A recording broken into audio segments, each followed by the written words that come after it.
Welcome to the marQuo Show.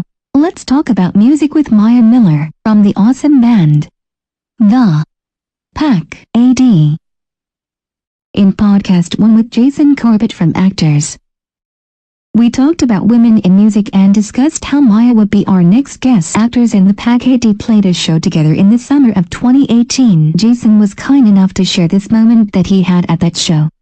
Actors got asked to fill in on this show at the Rickshaw, and it was Pack AD, and then Sorry Edith, and then I remember this, right? I remember this, but like 6 months ago, right? Yeah, both bands, all women. Okay.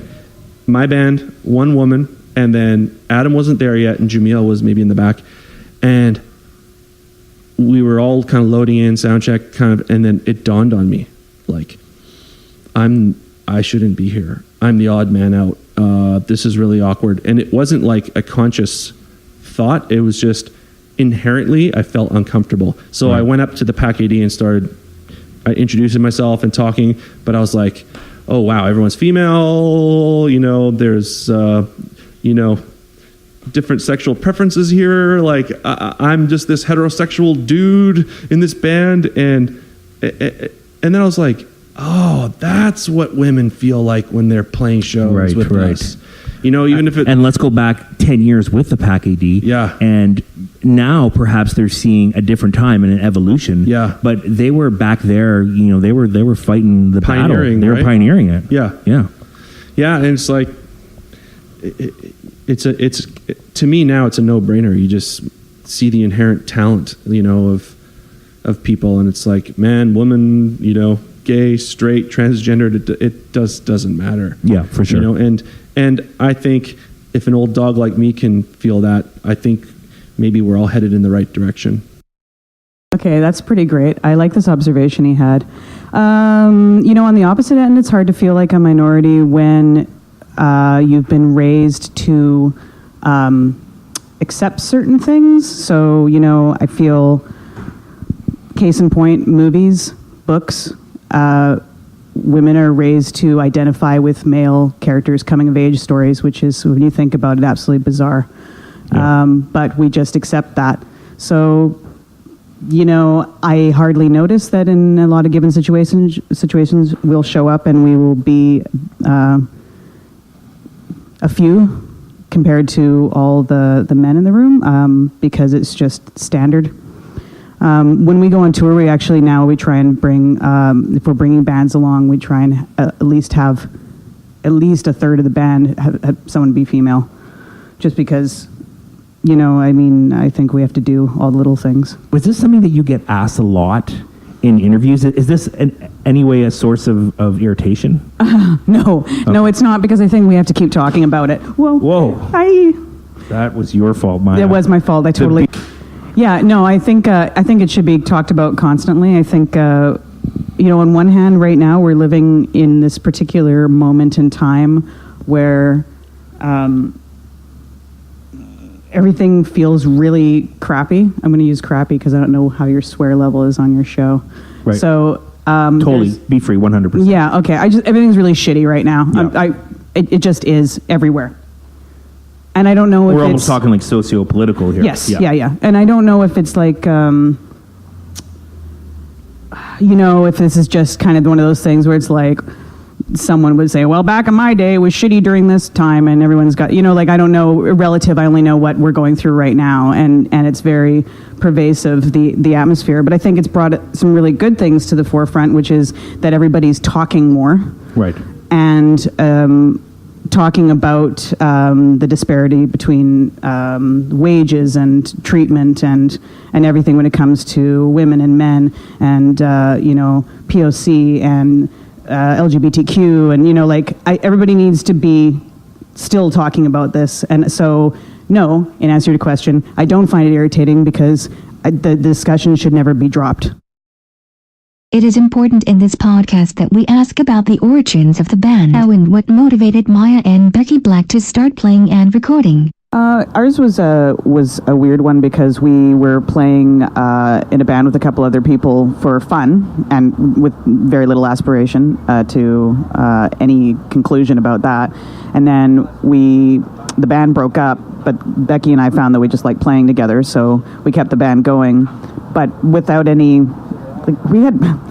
ours is a unique story in that we didn't really put a lot of intent into it until it seemed like it was worthwhile to put intent to, or maybe that's a good way to do it, actually, if I think about it. Maybe starting casual and keeping it casual until someone tells you you don't have to be casual about it anymore might be the way to go. We weren't really planning on any kind of thing, and we were trying to get a new band space, and the fellow who was running a band space contacted us, Gabriel, who now lives in Ontario, and he was throwing a barbecue, so he asked us to play his barbecue at Masliansky's. So if anyone's listening or remembers Masliansky's, it was down by the old sugar refinery on the docks, off of Hastings. So we played that barbecue, and then we got asked to play another show. And then we got asked to play another show, and they were like, okay, well, let's play shows. And the whole time this was happening,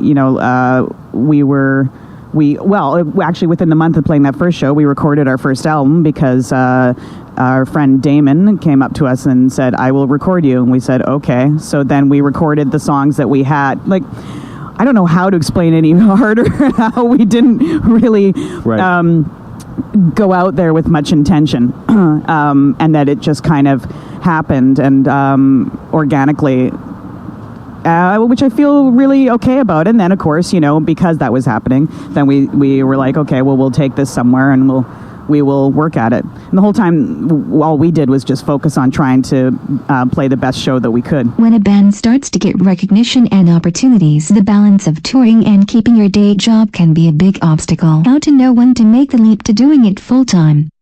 Especially when you're starting out. And it's even harder to have that be your only job. So it should never be taken lightly, and I can't even begin to understand what it would like to be in a band with more than one other person to deal with. I mean, for us, it became clear that we didn't have a choice. We kept going on tour. I was using all my vacation time on my job. Then I was requesting leave of absences, and then finally one day I tried to get a leave of absence, and they're like, no. And so I just that said, was your big leap. Yeah, you had to make a decision. Yeah, so on the spot, I'm like, well, then I quit, and then I walked away, and I thought I was going to throw up. Maya is currently starting the process of managing other bands. We asked Maya to talk to us about why she is excited to start this new endeavor. I've done enough. I feel like I have something to contribute in that direction. It's actually I would even use the word exciting. It's exciting to be introducing people to a band that is not me because it is a lot easier to talk up someone else's band sometimes than it is to talk up your own. And also, my everyday life is my own band, so it's a nice little break to push another band and see where they can go. One last question. What is next for the Pack AD? Really going hard right now to sound ultra Canadian about it. We're just gonna give her, and it's always the right thing to do as a band in the fall. I mean, that's what you do in the band. As a band, you go on tour in the fall. You release things in the fall. You do things. Interesting. Why is the fall better? Sometimes I need to be told, well, hypothetically, it's better because school is back in session, so then all the university kids want to go to shows. This is the theory I've been told. Right. Summer's the worst time for touring because people only want to go to festivals. That's it. They don't want to go to shows. And this is also true if you're touring in Europe? The summer? Yeah. Yeah? Yeah, anywhere. It's interesting, and it's true. It's not a good time to tour for that reason. It's a better time to tour as a band because you don't have to worry about ice and snow. So that's always been, a problem. In the fall, you have a certain window in Canada, especially living here in Vancouver, where at a certain point it's very treacherous to, start being to be on tour. We always like to cut tour going over the Rockies. We'd like to finish it off, early November. Right. Yeah. That's preferable. Even then, you could get caught. Oh my God! For sure. Yeah, and so like we usually like to do the West Coast, like December you can because the weather. But I mean, now with climate change, maybe the roads are always open. I don't know. Okay, Maya, the last thing I want to ask you Sure. here is, so what is it about Landline that made you think that, yes, actually, I'm ready and they're ready? Well, to get to the threshold thing, because I think that's a really good point to bring up. No band really needs a manager until they absolutely cannot do the work on their own, because you have to pay a manager. So it's always good to hang on as long as you can. But having said that, it can be very worthwhile at any stage to have someone who is on your side, who is not directly part of something. So because it is just so tough to be a musician and go out there and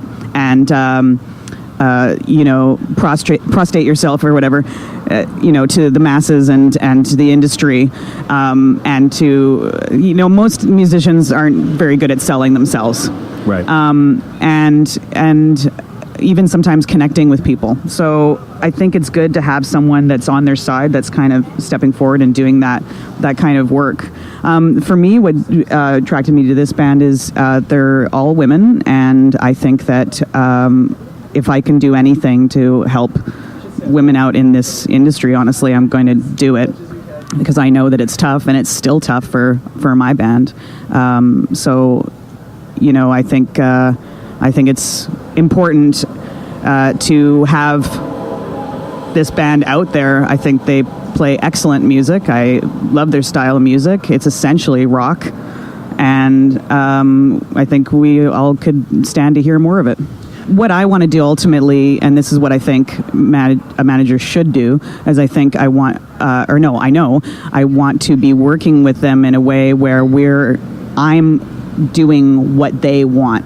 So I'm not going to go out of my way to really push them that they have to do A or B if really they just want C. If they reach a point and they're like, we don't even want to go tour in the States, fine, we won't even pursue it. Like, I think that finding great opportunities is, on one hand, is a goal. The other goal is to make sure that band is happy. And I know for myself, there's been some experiences that have been very unpleasant for me in this industry, and I just want to help navigate that for them. Thank you so much to Maya Miller. Please check for links to everything discussed during this podcast. Please check out everything on the Pack AD and everything in the Vancouver music scene.